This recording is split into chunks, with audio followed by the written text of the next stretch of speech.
every country in the world, from the US to Afghanistan, is ranked based on statistics such as GDP, life expectancy, and literacy rates. As you've seen just 6 seconds ago, some fare worse than others, with many Central American and African nations faring the worst. Comes as no surprise that the Western nations rank the highest on these charts. Of all these countries, one region ranks exceptionally high: Scandinavia. Finland has the second highest literacy rate, Denmark has the 5th largest GDP per capita, just one ranking behind Norway, Sweden has the 12th highest life expectancy in the world, and Iceland has the lowest crime rate in the world. But it's not just statistically that Scandinavia dominates, but also in the culture area. Minecraft. Oh, you just had to mention Minecraft, didn't you? ABBA and Spotify are all from Sweden. Tech company Nokia is based in Finland, and the Nobel Prize ceremony is held in Norway every year. All of these great things, produced by a group 1/5 the size of the United States, raises the obvious question: how did they do it? Now, because I'm an individualist, and totally not because I suck at writing collective scripts, you already know this video will be split into segments. Throughout all of European history, there have been multiple instances of all sorts of countries trying to kill each other, and Scandinavia was no different.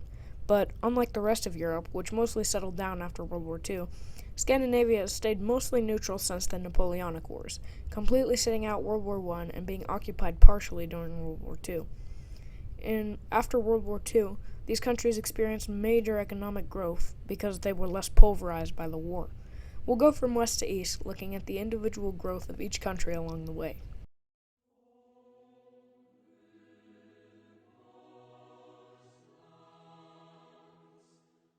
After gaining independence from Denmark, Iceland participated in trade less than its neighbors because they believed the artificial market would overvalue the krona.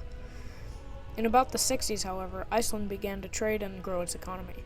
Historically, agriculture has never been a viable option for a growing economy, but Iceland made it work, with the rich volcanic soil the country has to offer. Another sector many Nordic countries, particularly Norway, have taken advantage of is the fish industry. Many fisheries began gaining traction in the 1880s, and there has been exponential growth ever since. Iceland also somehow got the largest sum of money from the Marshall Program, despite having taken no damage and not even being occupied by the Nazis. Fast forward to the 90s, where two parties known as the Independence Party and the Social Democratic Party formed a coalition and took control of the government, later implementing market reforms and fueling the economy even further.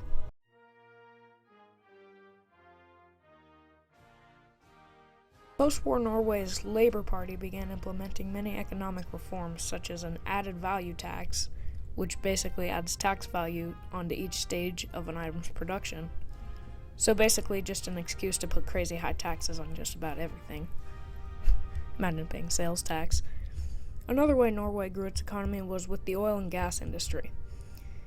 The North Sea is one of the most resource-rich areas in the world, with oil, natural gas, and offshore manganese deposits.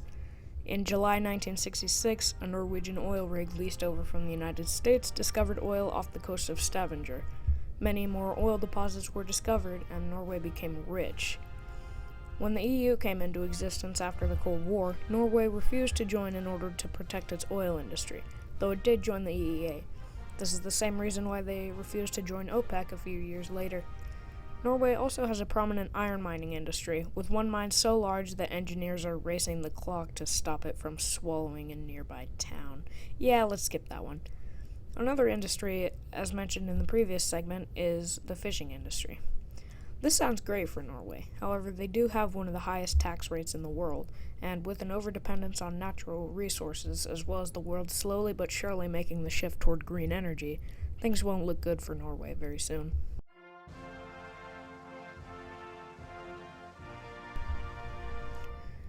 Denmark doesn't have as many natural resources as its neighbors, but they make up for it with 99.9% of their land being arable. As a result, their agricultural sector is booming. Another advantage is being so close to the sea. Historically, Denmark has always been a seafaring nation, establishing small colonies in Africa and India for a brief period, as well as dominating trade in the 8th century.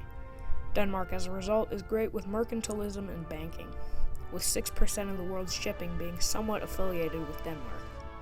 During the oil crisis of 1973, Denmark's economy stagnated, and so the government made a shift towards long-term fail-safes to prevent such a thing from happening again, such as lowering taxes and such. Of all the Nordic countries, Denmark's story has been the least impressive.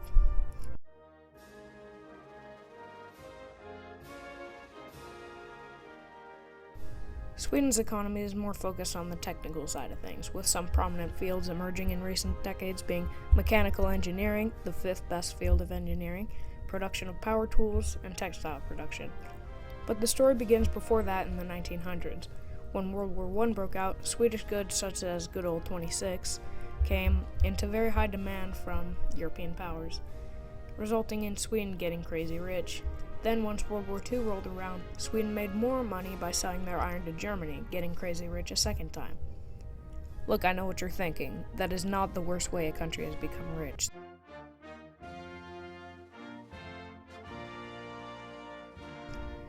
In the years following World War II, Finnish industry was booming.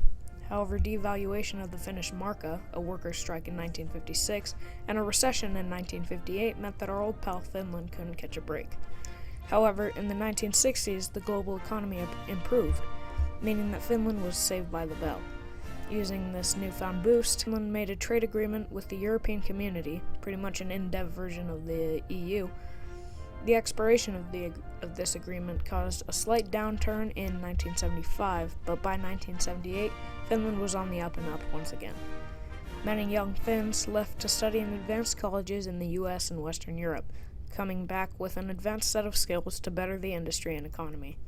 Finland continued this upward trend through the 80s, and in 1995, after Finland and Sweden joined the EU, the Finnish economy did even better with fewer trade restrictions with the rest of Europe.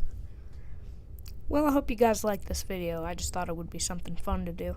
This video started a small obsession with economics, so expect 1 or 2 more videos of that in the future. If you have any suggestions on how I can nerd out about money and petroleum, feel free to let me know. Thanks for watching, and this has been Playhouse Films.